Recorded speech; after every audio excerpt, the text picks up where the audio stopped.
Dentro do aspecto do vício, os pacientes que têm procurado ajuda na psicologia, principalmente com questões de jogos, o que nós temos observado muito que é comum? E aí, antes de realmente falar do vício em si, é interessante nós colocarmos aqui alguns pontos. Primeiro, o vício é algo que é presente de maneira intensa na vida de uma pessoa. Quando nós usamos a palavra vício, nós já pensamos, associamos com coisas que nos preocupam muito, né? Como a questão das drogas, do álcool, talvez do açúcar, e os jogos agora que talvez, infelizmente, né, tem sido uma grande onda de desafios para as pessoas.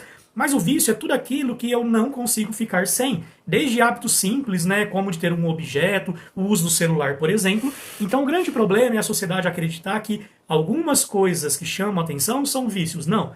Vício é tudo aquilo que é repetido na minha vida, que perde-se o controle e que traz prejuízos. Esse é um ponto muito importante. Segundo, por que as pessoas então têm vícios, necessidades de vivenciar coisas intensamente?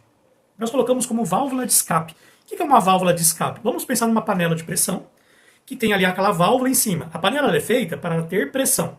Só que a válvula, ela traz essa troca, ela tira o excesso que está dentro e manda para fora da panela. Vai tendo essa substituição, né? Essa troca ali dentro, como se fosse uma centrífuga. Se não tivesse essa válvula, o que ia acontecer? Ela ia estourar.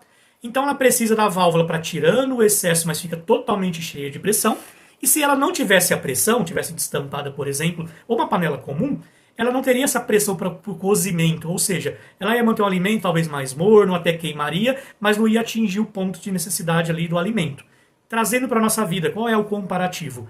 Nossa vida ela é semelhante a uma panela de pressão, ou seja, nós somos preparados, nós somos desenvolvidos para termos pressão. O que é pressão nas nossas vidas? Nossos problemas, trabalho, família, finanças, filhos, saúde, são desafios que os seres humanos têm e que algumas situações parece que começa a lotar, né, a estrangular esses sentimentos. Logo, uma válvula é necessária de escape para tirar esse excesso. Aí entra então o escape, o fazer algo prazeroso para tirar esse excesso. No caso ali que eu citei alguns, como beber uma bebida alcoólica, utilizar um entorpecente, comer um doce, jogar, são coisas que são realizadas para provocar um prazer. E o maior problema em si não é o contato somente com essas coisas. Algumas coisas trazem até prejuízos cognitivos, cerebrais, mas o excesso, o contato. E por que então que acontece o excesso? Porque nós começamos de maneira sucinta, comendo um pedacinho de chocolate, jogando uma vez, bebendo um copo, e o nosso cérebro entende que aquilo é muito bom, sacia, né, a nossa necessidade desse estrangulamento, o que está lotado, então esvazia, renova o nosso fôlego, sinto bem, sinto prazer. Mas passa o tempo e aí eu preciso de mais, porque aquilo já não é mais suficiente. Então o modus operandi do nosso cérebro vai ser: recorro às mesmas coisas de novo, que me traz prazer, mas que aquilo, aquela quantidade já não é mais suficiente. Vai se aumentando de maneira paulatina. Qual que é a ideia para combater então um ponto focal ali no caso do vício? Nós temos que buscar outras válvulas de escape.